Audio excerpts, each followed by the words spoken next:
What's up, ladies and gentlemen? Welcome back to Out of the Basement. I'm Nate, and I'm joined with Steven. Howdy. And today we're going to be reviewing the new adaptation of Pet Sematary, the Stephen King book, the 1989 original film. Now there's a new one. So we are going to be giving our spoiler-free thoughts very briefly, but we are going to be talking about spoilers. So if you want to see this movie, we'll definitely let you know ahead of time when we jump into spoilers. But as of right now, just in the opening, we're just gonna give a little context to our review, and we're gonna talk spoiler-free, then spoilers. It's been a while since we've done a review. Yeah, especially a movie review in general. Yeah. It's been a minute. I don't even remember what the last movie we reviewed was. Was it Suspiria? You and Mike? Yeah, and that was a while ago. It was like years ago. At this point, it might as well be. And the last Nate and Buck review, that was like Hellraiser Judgment or something. Oh, yeah. Great movie. Great movie. Go back and watch that review. So for some context for this review, neither of us have read the book. We're not going to be mentioning the book in any sort of capacity. It does not reflect any part of this review.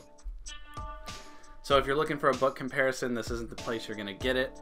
I recently saw the original Pet Sematary for the very first time, probably only about a month, maybe a month and a half ago. So I'm not very nostalgic towards the original, which I think is an important thing, at least for my part of the review, to say before I start reviewing. I know, Steve, you're obviously a massive fan of the original. Yeah, it was, the original was one of the first horror movies I ever saw, period. Wow. So I have very fond memories of it. But it had been a while, because we watched it together about a month ago, and that was your first viewing. But it had been quite a while since I'd watched it before then. So it was a nice refresher. And I did really enjoy the original. It didn't blow me away or anything, and it definitely has its own set of problems, especially mainly with the actor that plays the dad. Yeah. He's like taking acting cues from David Duchovny or something. Just like, oh no. Yeah, he does have one glimpse of brilliance, and that's when spoiler dies. Yeah. Then his blood-curdling shrieking is great acting. That is true. That's it. But everything else, he's just like... Yeah. So, with kind of all of that to keep in mind while we do the review, let's do spoiler-free thoughts. Steve, what did you think of Pet Sematary 2019? Massive disappointment. Massive disappointment. In a reversal of the usual, the trailers looked really good for this movie, and the movie ended up being massively disappointing. Yeah, I would agree with you that the trailers, well, at least I only watched the first trailer. Same here. Because of the massive spoiler, which in hindsight, I don't really think that... I think the horror community maybe overblew that a little bit. I don't think that's... The twist was really something that I was like, oh my god, like, completely ruined the movie. Yeah, well, I can see...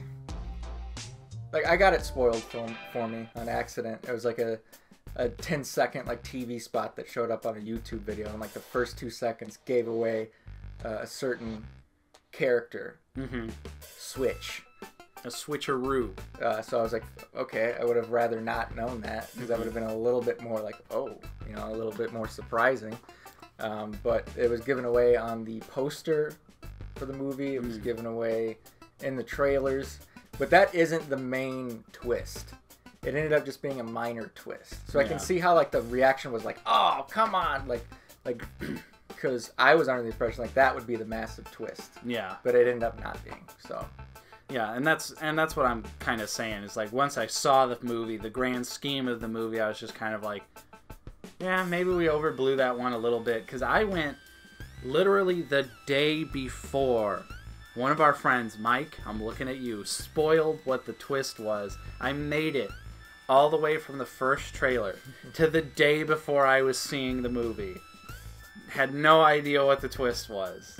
And then he spoiled it in a casual conversation. Not the major twist again. The smaller twist. The minor twist. Damn it, Mike. But I thought I wasn't horribly offended by the movie. I was definitely excited. Again, the first trailer, I was like, man, this is going to be like It 2017 all over again, where I personally think It 2017 is a massive improvement over the TV movie, or at least the first half. Can't judge as a whole just yet, but I was expecting something along the lines of that, where we were going to get a massive improvement on the story.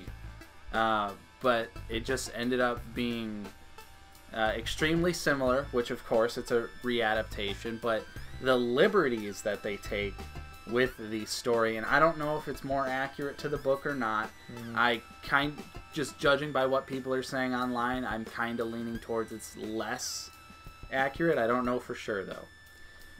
But it was just, you know, I was watching the movie and I was like, okay, this is going to happen. Okay, this is going to happen. Like, all of this. And then the moments that are different, to me, seem like they're different just for the sake of being different. There's no actual point other than it gotcha. Yeah. Like, it should be mentioned, the first 2 acts of this movie are, by and large, a beat-for-beat remake. Yeah. And almost, in some places, shot-for-shot.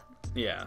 Almost. Obviously not 100%, but right. Very close. Yeah, it is very similar, and you're like, oh, okay, like... So nothing of note happens in the first 2 acts of the movie. True. And I was bored to tears by the second act, because I'm just like, why don't I just watch the original one? Yeah. And it's oddly rushed. Yeah, it's faster paced than the original movie, and for me, certain things... The characters suffer. Yeah, the characters definitely suffer. The main character, Lewis, played by Jason Clarke in this movie, which I will say, massive improvement over the original actor, but that's not really saying much. No, it's not. But he just kind of comes off as a dick from the moment the movie starts. Like, I didn't care for his character at all in this adaptation, at least in the original. I kind of, like, felt for him somewhat. Yeah. Even, like, despite the original actor's bad acting, you still become attached to these characters. Yeah. They're fleshed out really well. And I would say the mom, pretty much the acting across the board is improved, but the less character development they gave to the family in the new adaptation really hurt my attachment, especially when plot point happens. I was just kind of like, all right. Yeah. Yeah, I think the acting in this movie across the board is just pretty standard. Yeah. Like you said, it is an improvement on... Except for Herman Munster. Oh, except for Judd. Yeah. John Lithgow, you did a great job, but you just can't... You can't replace that performance. And that's what... I think that's what this movie is lacking the most, is that charm of the original. And some people may not like that 80s charm and that kind of silliness. But... It's like the story is inherently kind of silly. It is. It's about essentially an Indian burial ground that brings pets and people back to life. And you're just like something about that, at least nowadays, I feel like is silly. Right. And like having a cat be a threatening character, like that's silly. And this movie tries to play it so straight. Yeah. Like they're just like, nothing's funny. There's no, like, at least acknowledgement that, yeah, it's kind of a goofy story to begin with. Yeah. Which I think is okay. But it just didn't work. Yeah. It just did not work for this. It came off very bland. It was almost... I don't want to say it was almost, like, ashamed of the original, but it just came off so, like, sterilized. Yeah. You know? And instead of... Like, the originals, like, shows you different things. Like, but in this movie, it more so just, like, tells you things instead of showing you or... Right. And, like, in the original, you get the dog, the military guy. Which they mention those things. Like, they don't... I don't know if they didn't really, like, speak it out loud about the military guy. Yeah, but it's in that newspaper. The newspaper, yeah. But it's like... not being able to see that, I felt like hurt the film, because you didn't get to see like sort of the context and the history of the Pet Cemetery and what lies beyond it. You just are kind of like, oh yeah, this happened, and Yeah. I feel like that took away from this movie. And for a rated R movie, it's pretty tame. It's very tame. I was kind of like, maybe cut a couple scenes of gore out. You could have had yourself a PG-13 movie. Absolutely. They definitely... I was hoping that this movie would be amplified. Yeah. Like, I was really expecting Zelda to be a lot more terrifying, because obviously it's a modern movie. She's scary in the original movie. Like, that was... Even watching that as an adult, I was like, ugh. Yeah, it's definitely creepy. I was expecting the gore to be more prevalent. I was expecting, you know, the deceased people to look a little bit more deceased. I thought maybe this time around they would have given Pascal a little bit more of a go, but they gave him even less. I don't know how it is in the books. I would assume he plays a semi-relevant, more relevant character, because even in the original, I'm like, man, I wish there was more Pascal. Yeah. But yeah, this movie is just like, he almost just like, oh well, we have to have him there. So yeah. So let's talk spoilers. Steve, do you want to give a final spoiler-free thought on the movie, whether you liked it or not? I disliked it. I was hoping for so much more, and it was disappointing. And I can honestly say that this was unnecessary. I would agree to some degree. I don't think it's quite as bad as Steve thinks, but it is definitely just a very middle of the road, like whatever horror movie. You've seen it a million times. Jump scares galore. Oh yeah, I hated that, like, little, I guess, for lack of a better term, modernization. Yeah. Of that, of the stupid jump scares and almost every single jump scare is a fake out jump scare too, of like something like a cat, a truck, a door. Where the movie goes like completely silent. Oh, like yeah. Somebody's like opening something, or you're waiting for something to open up. Just Yeah.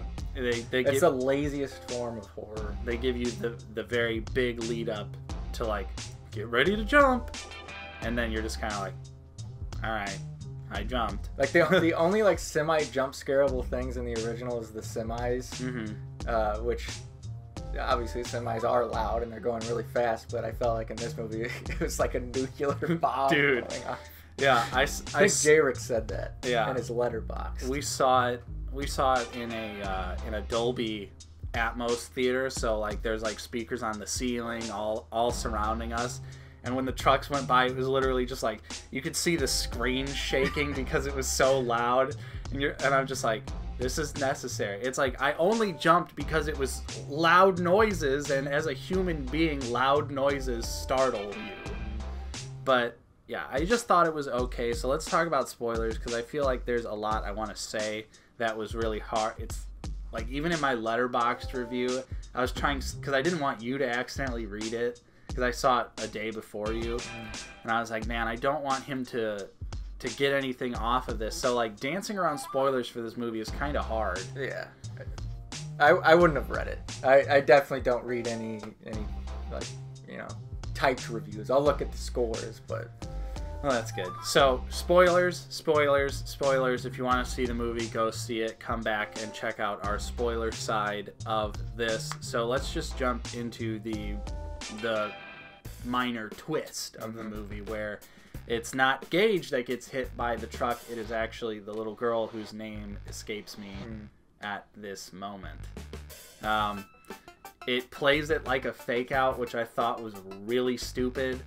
Again, adding to the, remember this from the original? Yeah, I hated that aspect. Because it's like the truck is coming, Gage is running towards the road, but the little girl is already in the road, and she sees Church, which is the cat. And nothing like switching your camera mid-review. So, anyways, I thought that we were going to get a 2-for-1 special, and that Gage and the little girl were going to both die. Yeah. Which maybe could have been cooler, but no, Gage is saved, and of course it is revealed that the girl is the one who dies this time around. Yeah, and that whole scene could have been a very effective tension building scene. Yeah. Could have been a lot of tension there, but of course it was ruined in the poster and trailers. Yeah. And it's very obvious that the movie set it up to be a surprise, which makes it even more of an insult that the trailers and the posters and the marketing spoiled it, because the movie sets it up like it's a surprise. And I just felt like that.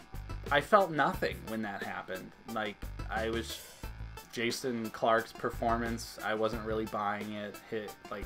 He didn't really seem all that sad for someone whose daughter literally just got obliterated by a truck. He's just kind of like, oh no. It reminded me of The Walking Dead when Lori dies, and Rick's just like, oh no. And you're like, really? That's like all you got? That's the level of sadness? Literally seeing your daughter hit by a truck right in front of you, and all you've got to be is like, oh no, I'm so sad. There wasn't any of like that gut-wrenching grief from the original movie in this movie. It was very tame. The parents didn't seem all too upset. Even though in the original movie it's infuriating when the wife's dad punches him in the face. Yeah. But like it kind of adds to like the level of grief that like all of these different characters are experiencing. And in this movie it's just like, yeah, everything falls flat. Yeah, like I'm sad. So that was the one twist, but I think we'll reel it back here and talk about some other things. I do want to say it's not all bad. I think that there are a few things in the movie that are pretty good, maybe a minor improvement. One thing being Church. I think he looks a little bit more intimidating. He looks a little bit more threatening, especially when he comes back. Like the matted hair and just the cat. It's hard to take a Russian blue cat as something that's terrifying because they're just so cute.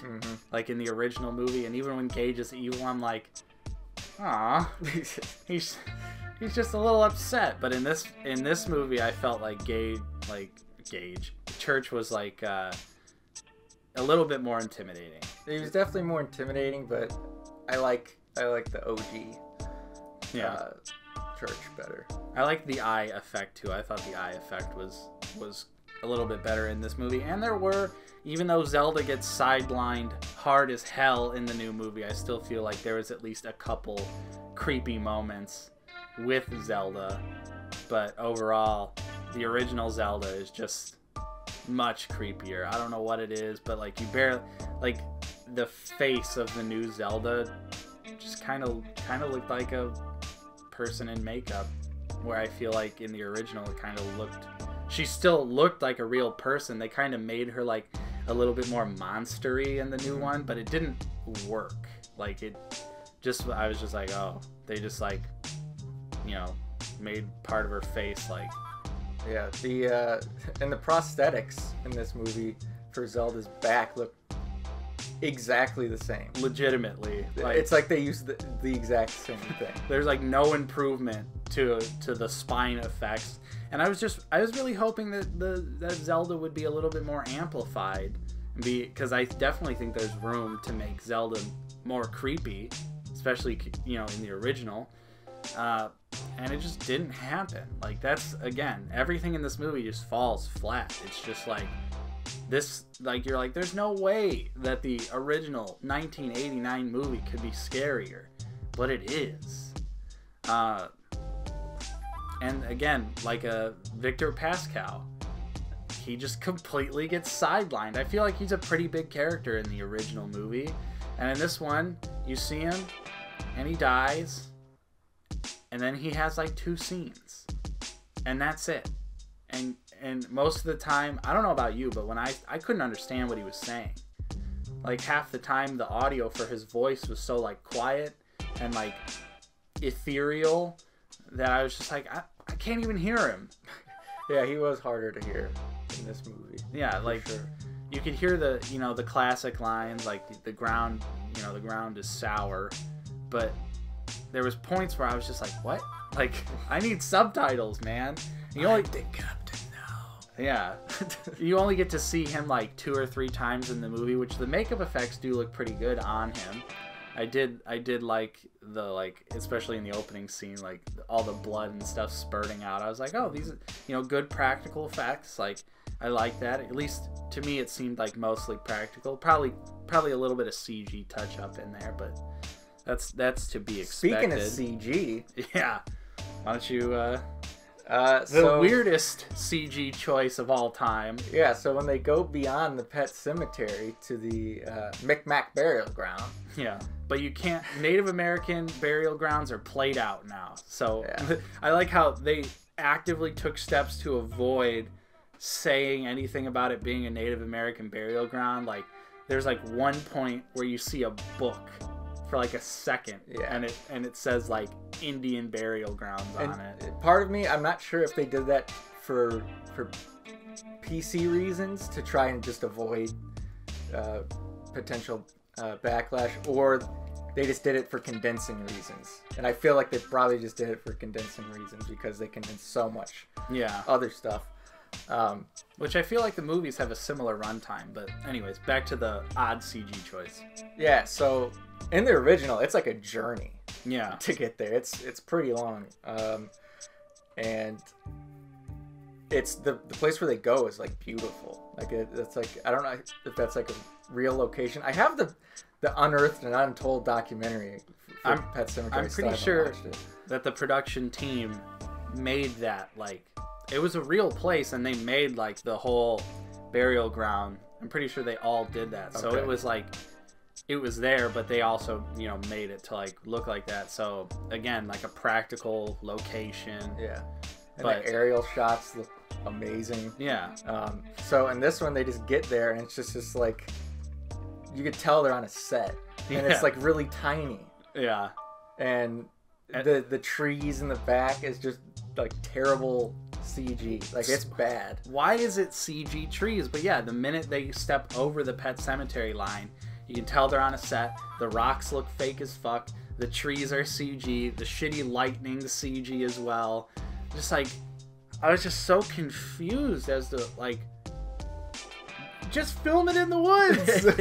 Like, is it really that hard? I always like to give the filmmakers a little bit of a benefit of the doubt. Maybe they didn't have the time, the location, the whatever, because these things, there's obviously a lot of time constraints in the filming. So I always like to give them a little bit of a benefit. But if you can go practical, go practical. I just feel like for something so easy, like, the woods, I feel like that's just, it's like silly. I don't know where they filmed this at. Like I guess the house and at least the non-studio shots. I wonder if they did try and film it in Maine again, because the original was actually filmed in Maine. Mm-hmm. But it was just odd. The CG just felt out of place. It took me right out of the movie the minute it started happening. The dream sequence stuff, I was kind of like, all right, it's a dream. It's supposed to be a little bit like hazy, but when it's not a dream and it's still that like level of I just feel like the CG was just unnecessary, not good. Took me right out of the movie. Mm-hmm. I would rather have, and not saying the original had cheesy practical effects, because I think the practical effects in the original were great, but I would much rather have like shoddy, like kind of shitty practical effects over CG any day of the week. Of course, because practical effects, they definitely don't age as poorly as CG does in the grand scheme of film. Yeah.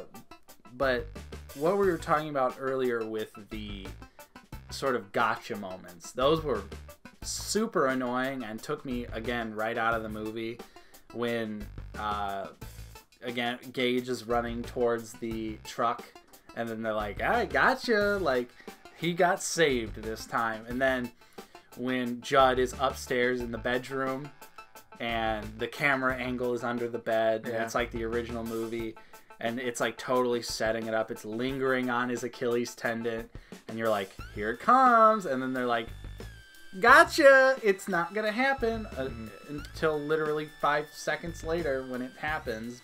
But I feel like it's a lot less gruesome in this movie too. I thought that effect was pretty great though. When you really see like him step up and his like top of his leg separates from his foot. I thought that was a pretty good effect. It looked practical. I guess it just didn't make a big enough impression on me. I guess because the original is definitely like, oh. Yeah, the original is. Oh. Yeah, it's pretty gross, but. So I guess we've kind of covered most of the stuff in the movie. Let's talk about the big twist. The absolute massive twist. So first we've got the little girl is the undead creature, and she's not intimidating. She's not scary. Her makeup effects look silly. That child actor, she's just not, like, Gage is also not scary in the original, but there's something about him that's very creepy anyway. Especially when he, like, calls over the phone, and he's like, I played with Judd and Mommy, and now I want to play with you. Like his yeah. Like, the little girl in this movie, she just looked like a little girl who was upset, and I was just kind of like... She looked like stock spooky ghost girl. Yeah, and it was just like, I've seen this a billion times before, so... She looked like a person that would be in B-roll footage of a Ghost Adventures episode.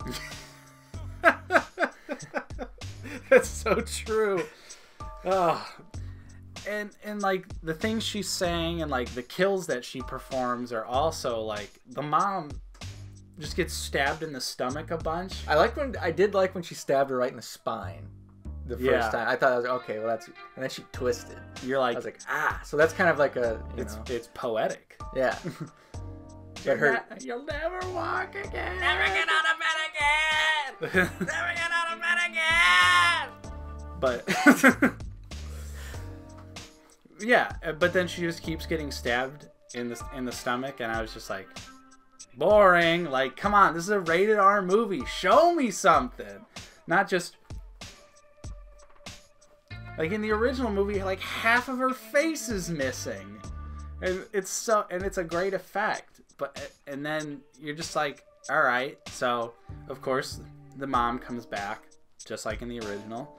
And the dad and the daughter are kind of fighting. Well, instead of Lewis burying his wife in the original, this time there's a really awkward fight between Lewis and his daughter. Yeah. I was just like, this is bad. Like, I was like, what the fuck is happening? He's like literally struggling with, like, you're a grown man. Like, I don't think it was established that they gain superhuman strength when they come back. Like, and it's in the graveyard. It's clearly on a set. Too, yeah, and it's just like, this is no good. And then, including Q fog machine. Yeah. Just, I did though like when the wife came back. Or well, I should say, I'm getting ahead of myself. The daughter buried the mom. Yeah. This time to army build and curate her zombie army. So. She comes back just in the nick of time and stabs Lewis right through the abdomen with a... it was like a rebar. Yeah, but it was like... I think I could be mistaken, but it was like a grave marker. Oh, yeah, that's right. So yeah. I thought that was badass. Yeah. Like, that's a cool concept. Like, it's pretty fucking black metal. But then... stabbed through the abdomen with a cross grave marker.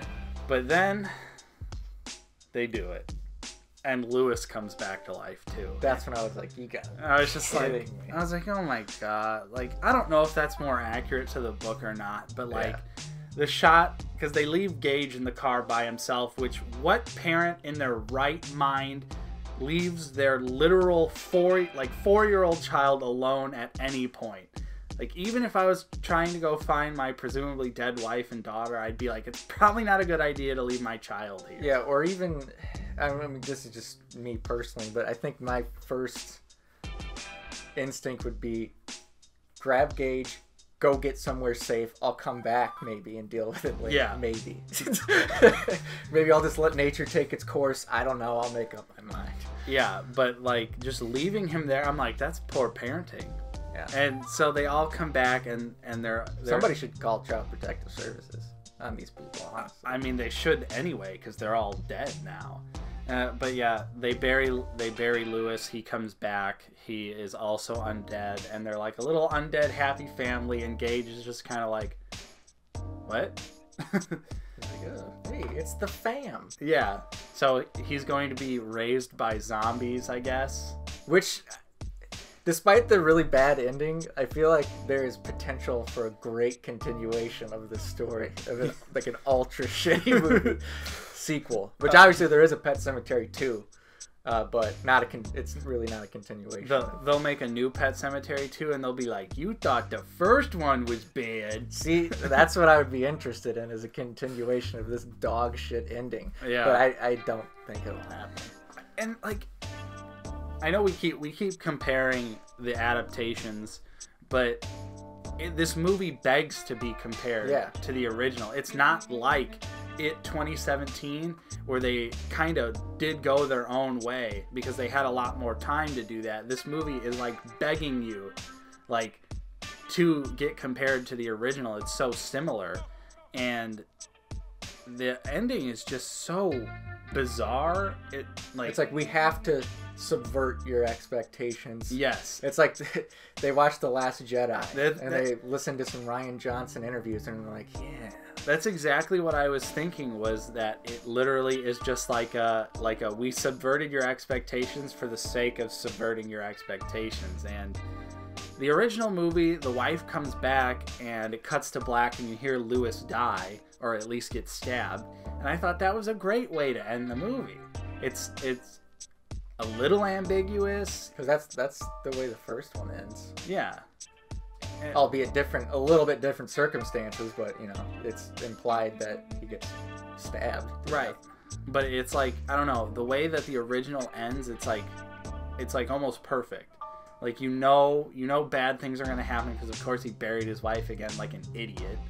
Like, why would you do that? Well, I think despite his questionable acting, you still just feel gutted for him, because like his whole life is just destroyed, and you can understand his grief of why he did bury Gage and bring him back, and it was a bad idea. And I feel like at the point where he's burying his wife, he's just so mentally like defeated and just like he's just like, whatever. Yeah, it's like he's just so mentally gone and so ate up with grief and anger and sadness, and it's just like, if you're in his shoes, he's going through unimaginable circumstances. Yeah. So it's just like, why not?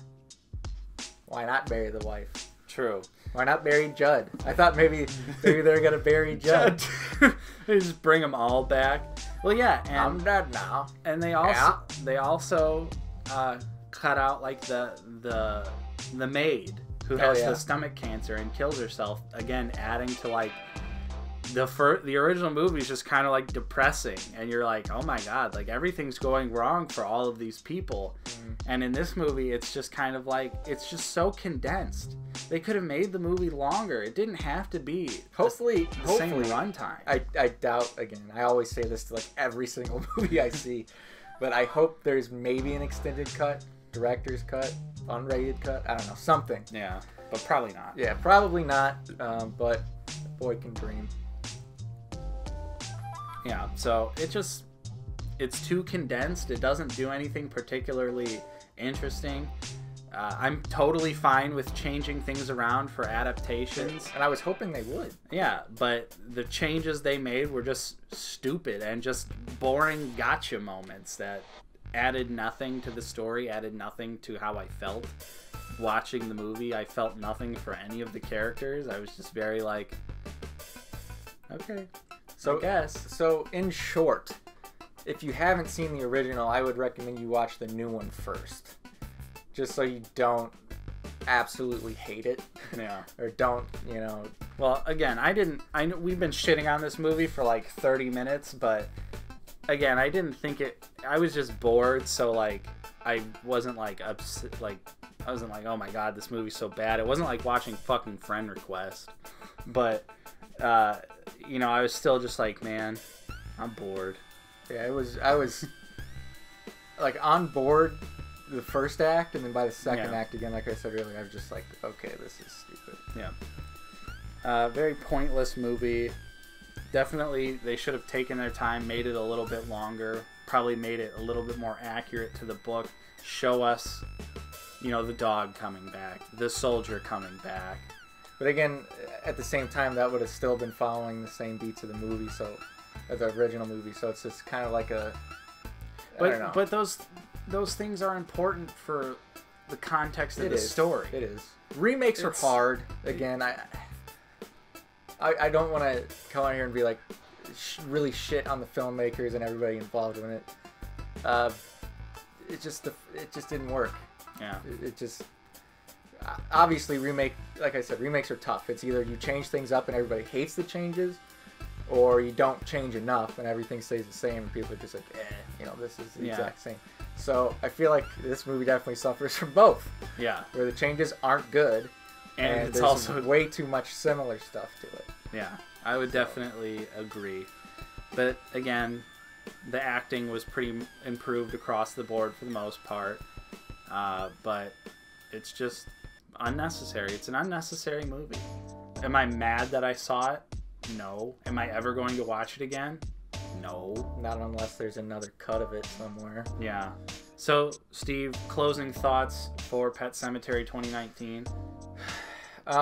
If you have your heart set on seeing this movie and you haven't seen the original, then go ahead and watch it. But if you don't really care about seeing the new movie and you haven't seen the original, I would just skip this one entirely and just watch the original because it's a classic.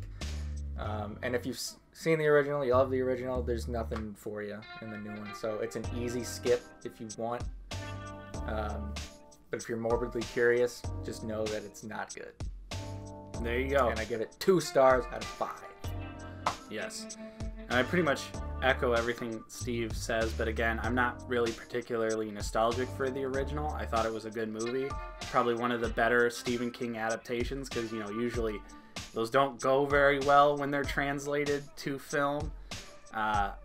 And for the new one, I would give it 2.5 stars out of 5. It's fine. It's an okay movie. I'm at least glad it was short. Like, I know I was saying I wanted it to be longer, but at least it was only like an hour and 40 minutes, so I wasn't like, ugh. But yeah, should have been longer. Probably should have done a little bit more. Made it a little bit scarier, not so reliant on jump scares. Maybe added a little bit more grief to the movie, because that's obviously a big theme of Pet Sematary. The grief of losing your pet, the grief of losing a family member. 2 patients. Well, 1 patient, 1 housekeeper. Yeah. Sort of the same, because he wants to treat her for her stomach cancer, but she's like, nah. And they're just like, nope, jump scares are fine. So, what did you guys think of Pet Sematary 2019? What do you think of the original? We'd love to hear your thoughts in the comments down below of this video. Of course, if you enjoyed our review, don't forget to leave a like on the video. Subscribe if you are new. We're always talking about Blu-rays. We're slowly getting back into movie reviews. I think there's a lot of stuff coming up that's at least interesting enough to review. We've got some more Conjuring universe films coming. Oh god. Got Avengers Endgame coming. So that's like stuff we float around like horror and superheroes for the most part on the channel. Of course, ring that bell so that you are notified when we are uploading. I don't know if I said that or not. No, you didn't. But yeah, we also always talk about action figures, all that good nerdy nonsense you love to hear about on the internet. Of course, I'm Nate. I've been joined with Steven. Take care. And we will see you guys next time on Out of the Basement.